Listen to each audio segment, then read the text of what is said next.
فرمایا اے ابو ہریرہ، یہ اللہ تعالیٰ کی مخلوق کے وہ پہلے 3 افراد ہیں جن سے قیامت کے دن جہنم کو بھڑکایا جائے گا۔ حضرت سیدنا ابو یسر رضی اللہ تعالی عنہ فرماتے ہیں کہ میں نے نبی کریم صلی اللہ علیہ وآلہ وسلم کو فرماتے ہوئے سنا کہ بے شک قیامت کے دن اللہ تعالیٰ کے عرش کے سائے میں سب سے پہلے جگہ پانے والا وہ شخص ہوگا جس نے کسی تنگ دست کو مہلت دی تاکہ وہ قرض کی ادائیگی کے لیے کچھ پالے، یا اپنا قرض معاف کر دیا اور کہا کہ میرا مال تم پر اللہ کی رضا کے لیے صدقہ ہے، اور اس قرض کی رسید کو پھاڑ دے۔ ام المؤمنین حضرت سیدنا عائشہ صدیقہ رضی اللہ تعالی عنہا سے مروی ہے، آپ رضی اللہ تعالی عنہا فرماتی ہیں حضور نبی پاک صاحب لولاک صلی اللہ علیہ وآلہ وصحابہ وسلم نے فرمایا، اپنے تمام صحابہ کرام رضی اللہ تعالی عنہم سے استفسار فرمایا، کیا تم جانتے ہو قیامت کے دن سب سے پہلے کن لوگوں کو عرش کا سایہ نصیب ہوگا؟ صحابہ کرام رضی اللہ تعالی عنہم اجمعین نے عرض کی، اللہ تعالی اور اس کے رسول صلی اللہ تعالی علیہ وآلہ وسلم بہتر جانتے ہیں۔ ارشاد فرمایا، وہ لوگ جن کے سامنے حق پیش کیا جاتا ہے تو اس کو قبول کرتے ہیں، جب ان سے سوال کیا جاتا ہے تو عطا کرتے ہیں، اور لوگوں کے حق میں فیصلے اس طرح کرتے ہیں جیسے اپنے حق میں فیصلہ کرتے ہیں۔ امیر المؤمنین حضرت علی کرم اللہ وجہ الکریم سے مروی ہے کہ شہنشاہ مدینہ صلی اللہ تعالی علیہ وآلہ وسلم کا فرمان بشارت ہے، بروز قیامت سب سے پہلے عرش کا سایہ پانے والوں کے لیے خوشخبری ہے۔ عرض کی گئی، یا رسول اللہ صلی اللہ تعالی علیہ وآلہ وسلم، وہ کون لوگ ہیں؟ آپ صلی اللہ تعالی علیہ وآلہ وسلم نے ارشاد فرمایا، اے علی رضی اللہ تعالی عنہ، جو لوگ تمہاری پیروی کرتے اور تم سے محبت کرتے ہیں۔ حضرت جابر رضی اللہ تعالی عنہ سے روایت ہے کہ نبی کریم صلی اللہ تعالی علیہ وآلہ وسلم نے فرمایا کہ بندے کے میزان میں سب سے پہلے اس کے اپنے گھر والوں پر خرچ کیے گئے مال کو رکھا جائے گا۔ نبی کریم صلی اللہ تعالی علیہ وآلہ وسلم کا فرمان، جس نے اپنے ایک بچے کے مر جانے پر صبر کیا، اللہ تعالیٰ اس کے لیے اس کے نامہ اعمال میں احد پہاڑ کے وزن کے برابر اجر لکھ دیتا ہے، اور جس نے 2 بچوں کے مر جانے پر صبر کیا تو اللہ تعالیٰ قیامت میں اسے ایسا نور عطا فرمائے گا جو اس کے آگے آگے ہوگا، اور محشر کی ظلمت و تاریکی میں اس کے لیے نور روشنی کرے گا۔ اور جس نے اپنے 3 بچوں کے مر جانے پر صبر کیا تو جہنم کو عبور کرتے وقت اس کے لیے اس کے دروازے بند کر دیے جائیں گے، اور جس نے اپنی ایک آنکھ کے ضائع ہونے پر صبر کیا تو وہ شخص اللہ تعالیٰ کا دیدار سب سے پہلے کرے گا، اور اللہ تعالیٰ نابیناؤں کو خلت خاص سے نوازے گا، اور تمام مصیبت زدوں سے پہلے ان کے لیے جھنڈے لہرائے جائیں گے۔ اور جس نے اپنی دونوں آنکھوں کے ضائع ہونے پر صبر کیا تو اللہ تعالیٰ اس کے لیے عرش کے نیچے گھر بنائے گا، اور اس کے لیے ایسی بادشاہت ہوگی جس کی کوئی تعریف نہیں کر سکتا۔ صراط حق ہے، یہ ایک پل ہے کہ پشت جہنم پر نصب کیا جائے گا، بال سے زیادہ باریک اور تلوار سے زیادہ تیز ہوگا۔ جنت میں جانے کا یہی راستہ ہے۔ سب سے پہلے نبی کریم صلی اللہ تعالی علیہ وآلہ وسلم گزر فرمائیں گے، پھر اور انبیاء و مرسلین، پھر یہ امت، پھر اور امتیں گزریں گی، اور حسب اختلاف اعمال پل صراط پر لوگ مختلف طرح سے گزریں گے۔ بعض تو ایسے تیزی کے ساتھ گزریں گے جیسے بجلی کو ندا کے ابھی چمکا اور ابھی غائب ہو گیا، اور بعض تیز ہوا کی طرح، کوئی ایسے جیسے پرند اڑتا ہے، اور بعض جیسے گھوڑا دوڑتا ہے، اور بعض جیسے آدمی دوڑتا ہے، یہاں تک کہ بعض شخص گھسیٹتے ہوئے اور کوئی چینٹی کی چال چلے گا۔ اور پل صراط کے دونوں جانب بڑے بڑے آنکڑے، اللہ تعالیٰ ہی جانے کہ وہ کتنے بڑے ہوں گے اور لٹکتے ہوں گے۔ جس شخص کے بارے میں حکم ہوگا اسے پکڑ لیں گے، مگر بعض تو زخمی ہو کر نجات پا جائیں گے، اور بعض کو جہنم میں گرا دیں گے، اور یہ ہلاک ہوا۔ حضور اقدس صلی اللہ علیہ وآلہ وسلم کا فرمان ہے کہ اگر تم چاہو تو میں تمہیں بتاؤں کہ قیامت کے دن اللہ تعالیٰ سب سے پہلے مومنین سے کیا فرمائے گا، اور مومنین اللہ تعالیٰ کی بارگاہ میں کیا عرض کریں گے۔ ہم نے عرض کی، یا رسول اللہ صلی اللہ تعالی علیہ وآلہ وسلم، ہمیں ضرور بتائیے۔ تو آپ صلی اللہ تعالی علیہ وآلہ وسلم نے ارشاد فرمایا، اللہ تعالیٰ مومنین سے استفسار فرمائے گا، کیا تم مجھ سے ملاقات کرنا پسند کرتے تھے؟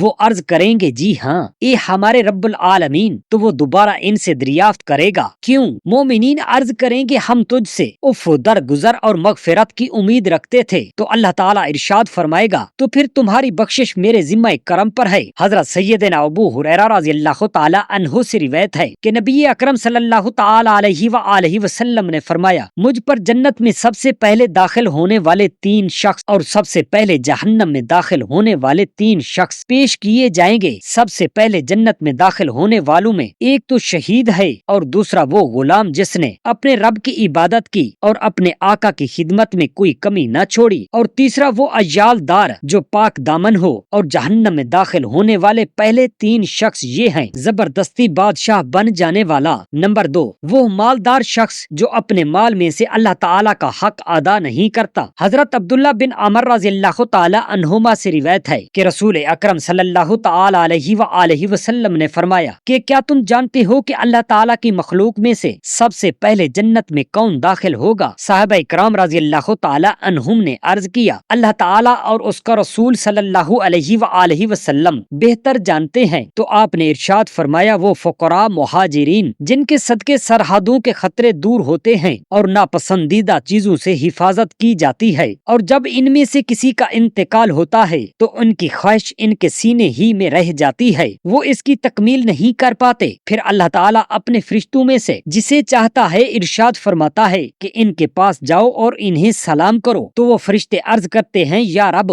ہم تیرے آسمانوں میں رہنے والے اور تیری مخلوق میں سب سے بہتر ہیں، کیا تو ہمیں یہ حکم دیتا ہے کہ ہم ان کے پاس جا کر انہیں سلام کریں؟ تو اللہ تعالیٰ فرماتا ہے کہ میرے یہ بندے میری عبادت کرتے تھے اور میرے ساتھ کسی کو شریک نہیں ٹھہراتے تھے، انہی کے صدقے سرحدوں کے خطرے دور ہوتے تھے اور ناگوار چیزوں سے حفاظت کی جاتی تھی، اور اگر ان میں سے کسی کا انتقال ہوتا تو اس کی خواہش اس کے سینے میں ہی رہ جاتی تھی اور وہ اسے پورا نہ کر پاتے تھے، پھر فرشتے ان کے پاس آتے ہیں اور ہر دروازے سے داخل ہو کر کہتے ہیں ترجمہ سلامتی ہو تم پر، تمہارے صبر کا بدلہ تو پچھلا گھر کیا ہی خوب ملا۔ حضرت حذیفہ رضی اللہ تعالی عنہ فرماتے ہیں جنتی تمہارے اس دنیا کے آٹے سے زیادہ سفید ہوں گے۔ پہلے انبیاء کرام علیہ السلام کے خدام ان کے لیے نور کے ممبر بچھائیں گے اور مومنین کے خدام یاقوت کی کرسیاں لگائیں گے، جب ان کی نشستیں لگ جائیں گی تو وہ اس پر بیٹھ جائیں گے، پھر اللہ تعالیٰ ان پر مشیزہ نمی ہوا بھیجے گا جو ان پر سفید مشک بکھیرے گی اور مشک کو ان کے کپڑوں کے اندر تک داخل کر دے گی، جس کے اثرات ان کے چہروں اور ان کے بالوں سے ظاہر ہوں گے۔ یہ ہوا مشک کو استعمال کرنا تمہاری اس عورت سے بھی زیادہ جانتی ہوگی جسے اللہ تعالیٰ کے اذن سے روئے زمین کی تمام خوشبوئیں دی گئی ہوں۔ اس کے بعد اللہ تعالیٰ کے نبی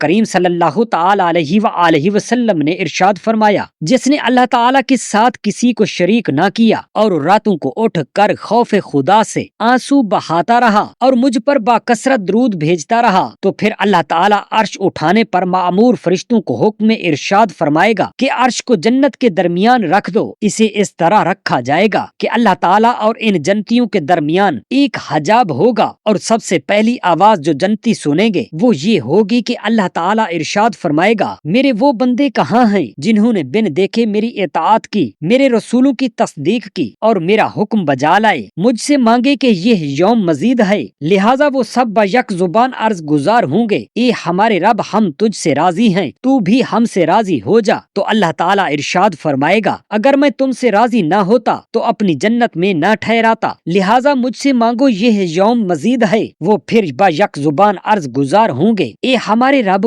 ہمیں اپنا جلوہ دکھا کہ ہم تیرا دیدار کریں، اللہ رب العزت حجاب اٹھا دے گا اور انہیں جلوہ دکھائے گا تو اس کا نور ہر شے کو ڈھانپ لے گا، اگر حق تعالیٰ نے اسے جلانے کا حکم دیا ہوتا تو وہ اللہ تعالیٰ کے نور کی تاب نہ لانے کی وجہ سے یقیناً جل کر راکھ ہو جاتے، پھر ان سے کہا جائے گا اپنے گھروں کی طرف لوٹ جاؤ تو وہ اپنے گھروں کی طرف لوٹ جائیں گے، اس حال میں کہ وہ خود پر چھائے ہوئے اللہ تعالیٰ کے نور کی وجہ سے اپنی بیویوں سے پوشیدہ ہو چکے ہوں گے اور ان کی بیویاں ان سے پوشیدہ ہو چکی ہوں گی۔ جب وہ اپنے گھروں کی طرف لوٹیں گے تو ان کا نور بھی لوٹ جائے گا، پھر ٹھہر جائے گا، پھر لوٹے گا اور پھر ٹھہر جائے گا، یہاں تک کہ وہ اپنی پہلی صورتوں پر لوٹ آئیں گے۔ ان کی بیویاں ان سے عرض کریں گی تم ہمارے پاس سے ایک صورت پر گئے اور دوسری صورت پر واپس پلٹے، تو وہ بتائیں گے کہ یہ اس وجہ سے ہے کہ اللہ تعالیٰ نے ہم پر تجلی فرمائی اور ہمیں اپنے دیدار کی نعمت سے نوازا، یہاں تک کہ ہم تم سے چھپ گئے، پھر ان کے لیے ہر دن میں پہلے سے دگنی نعمتیں ہوں گی۔ اللہ تعالیٰ ہم تمام مسلمان بہن بھائیوں کو قرآن پاک پڑھنے والا، سمجھنے والا اور اس پر عمل کرنے والا بنائے، آمین یا رب العالمین۔ جزاک اللہ خیرا کثیرا۔